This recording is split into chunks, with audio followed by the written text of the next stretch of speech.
नमस्कार दोस्तों, स्वागत है आपका मेरे इस चैनल पर।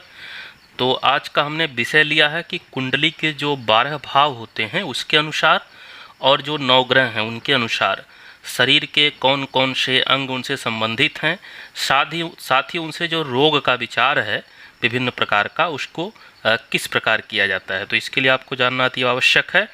जो भी रोग हो, जिस अंग से संबंधित हो और जिस प्रकार का रोग हो, उसके लिए उसकी कुंडली के भाव और ग्रह जिम्मेदार होते हैं। तो इसी चरण में आइए जानते हैं कि कुंडली में 12 भावों के अनुसार शरीर के विभिन्न अंगों का विचार किस किस भावों से किया जाता है। तो सबसे पहला जो प्रथम भाव यानी कि लग्न भाव होता है, उससे जातक का सिर देखा जाता है, उसका मस्तिष्क, भेजा, जीवनी शक्ति का विचार होता है। इसके अलावा यह अग्नि तत्व का प्रतिनिधित्व करता है, साथ ही पित्त धातु का भी कारक होता है जो लग्न भाव होता है। इसके अलावा जो द्वितीय भाव होता है कुंडली में, उससे नाक का, कान का, मुख का, नेत्र का, इसके अलावा यंत्र, कंठ नली, इसकी हड्डी और मांस, वात और वायु जो धातु होती है उसका भी विचार करते हैं। साथ ही द्वितीय भाव जो होता है वो पृथ्वी तत्व से संबंधित होता है। इस द्वितीय भाव से गर्दन का भी विचार करते हैं जातक के। तो द्वितीय भाव इन सब अंगों से संबंधित है। इसके अलावा जो तीसरा भाव है उससे जातक की भुजा, उसका गला, उसका जो सांस लेने का रास्ता है उसको, साथ ही जो श्वास क्रिया है उसका भी विचार तृतीय भाव से होता है। इसके अलावा इससे रुधिर का भी संबंध होता है, वायु तत्व का संबंध है, श्लेष्मा से जो धातु होती है उसका संबंध है तृतीय भाव का। इसके अलावा जातक का कंधा, उसका शोल्डर जो है उसका भी विचार जो है वो तृतीय भाव से किया जाता है। चतुर्थ भाव से जातक के वक्षस्थल, उसके फेफड़े, रुधिर का विचार, जल तत्व चूंकि होता है चतुर्थ भाव तो जल तत्व संबंधित विचार। इसके अलावा पित्त धातु का विचार किया जाता है कुंडली के चतुर्थ भाव से। कुंडली का जो पंचम भाव है वो जातक के पीठ से, मेरुदंड से, उसकी नाभि से, उसका हृदय, अंतड़ी, आमाशय, कलेजा और जीवनी शक्ति का प्रतीक होती है। साथ ही पंचम भाव चूँकि अग्नि तत्व है, इसके अलावा वात और वायु का कारक होता है, तो इन सब का विचार जो है वो पंचम भाव से करते हैं। इसके अलावा कुंडली का जो छठा भाव है उससे पेट के ऊपरी भाग का विचार करते हैं, अंतड़ियों का विचार करते हैं, जातक की हड्डी और मांस से इसका संबंध होता है। यह पृथ्वी तत्व है और श्लेष्मा धातु से संबंधित रहता है छठा भाव जो है। इसके अलावा जातक के जो गर्भाशय है उसका विचार भी जो है छठे भाव से ही किया जाता है। सातवां भाव जो है वो जातक के कमर से, उसके गुर्दा अर्थात किडनी से, श्वास क्रिया से, वायु तत्व चूँकि का प्रतिनिधित्व होता है सप्तम भाव से, पित्त धातु का प्रतिनिधित्व होता है। इसके अलावा मूत्राशय और मूत्र संबंधी जो रोग इत्यादि हैं उसका विचार सप्तम भाव से करते हैं। अष्टम भाव जो होता है वो जातक की जनेंद्रिय, गुदा अंग जो है, रुधिर है, जल तत्व है और वात एवं वायु जो है धातु, इनसे भी इसका संबंध होता है। तो आठवें भाव से इन सभी चीज़ों का विचार करते हैं। नौवां भाव जो होता है उससे जांग और जांग की जो नसें होती हैं, इसके अलावा जीवनी शक्ति, धातु में श्लेष्मा धातु और जातक के जो रुधिर होता है उनसे संबंधित चीज़ों का विचार जो है वो नवम भाव से करते हैं। दसम भाव जो होता है उससे जातक का ठेहुना, ठेहुने की जो जोड़ की हड्डियां होती हैं, इसके अलावा हड्डी और मांस का ये प्रतिनिधित्व करता है।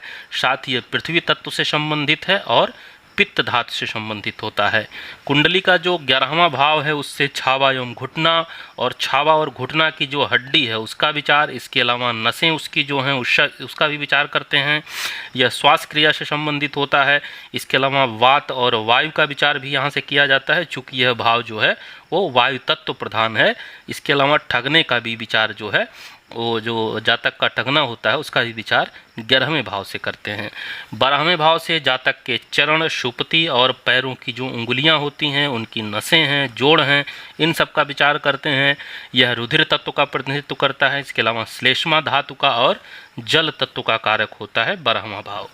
तो शरीर के जो विभिन्न अंग हैं इन भावों से संबंधित होते हैं। तो किसी भी विशेष अंग में अगर किसी प्रकार का रोग होता है तो उस भाव से संबंधित सर्वप्रथम आप विचार जरूर करें कि उस भाव के जो स्वामी है या उस भाव में स्थित जो ग्रह हैं उनको ज़रूर देखें।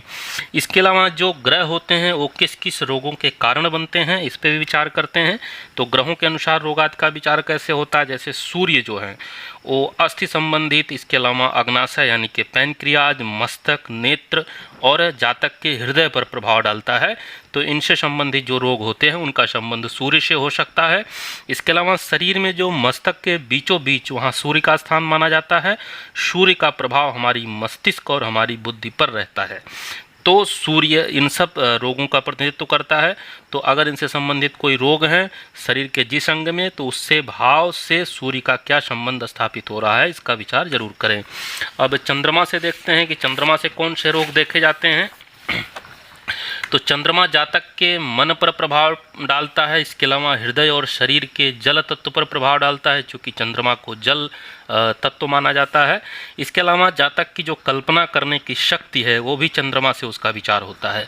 चंद्र हमारी इच्छा शक्ति और फेफड़ों को भी प्रभावित करता है। मंगल ग्रह से जो विचार करते हैं उसका प्रभाव नेत्रों पर और रक्त पर पड़ता है। इसके अलावा जातक के कंठ पर, उसके शत्व पर, पराक्रम पर और उसके जो गुदा भाग हैं उसको मंगल प्रभावित करता है। बुध ग्रह जो है वो जातक के जीभ, दांत और नासाग्र पर इसका प्रभाव होता है। इसके अलावा जातक की वाणी जो है, उसका व्यवहार है, उसकी बुद्धि पर प्रभाव है। इन सब के कारण बुध होते हैं। इसके अलावा पाचन तंत्र, त्वचा और वायु पर भी प्रभाव जो है बुध डालता है। तो इनसे संबंधित अगर कोई रोग हो तो बुध की स्थिति जरूर देखें। अब गुरु जो है वो नाक और शरीर की वायु पर गुरु का प्रभाव पड़ता है। इसके अलावा ये ज्ञान का प्रतीक है ही। शरीर में जो पित्त की स्थिति है उस पर इसका प्रभाव पड़ता है और चर्बी पर यानी फैट कितना है इसका भी कारण गुरु होते हैं। शुक्र ग्रह जो है वो वीर्य, रस और त्वचा पर अपना प्रभाव डालता है। इसके अलावा गुप्तांग से संबंधित जो समस्याएं हैं उनमें शुक्र का प्रभाव रहता है। शनि जो है वो जातक की हड्डी पर और उसकी नाभि पर प्रभाव डालता है। शनि को ज्ञान और ध्यान दोनों का कारक भी माना जाता है। इसके कारण घुटने, एड़ी, स्नायु और कफ पर भी प्रभाव पड़ता है। तो शनि की अशुभ स्थिति में ये सारी चीज़ें जो हैं इनसे संबंधित रोग इत्यादि हो सकते हैं। राहु जो है उसका प्रतिनिधित्व जो है सिर पर जो चोटी वाला स्थान है, इसके अलावा मुख पर राहु का असर होता है। तो राहु हमारी अंतड़ियों पर भी प्रभाव डालता है, यानी हमारी आंतों पर भी। तो अगर इनसे संबंधित कोई रोग हो तो राहु का विचार करें। केतु जो है वो कंठ से लेकर के हमारे हृदय तक का प्रतिनिधित्व करता है। इसके अलावा पैरों पर केतु का प्रभाव होता है। तो इनमें से किसी अंग में अगर कोई समस्या है या कोई रोग है तो केतु का विचार किया जाता है। इसके अलावा केतु अंतड़ियों पर भी प्रभाव डालता है। केतु जो है जातक के रहस्यमयी विद्या का कारक ग्रह भी माना जाता है। तो किसी भी प्रकार का अगर जातक को रोग है, किसी शरीर में अंग में कोई समस्या है, तो कुंडली में उसके उस भाव और उससे संबंधित जो ग्रह हैं उनका विचार कर लें और उनका उपाय करें तो ज़रूर आपको लाभ होगा। आज के लिए इतना ही। धन्यवाद। नमस्कार।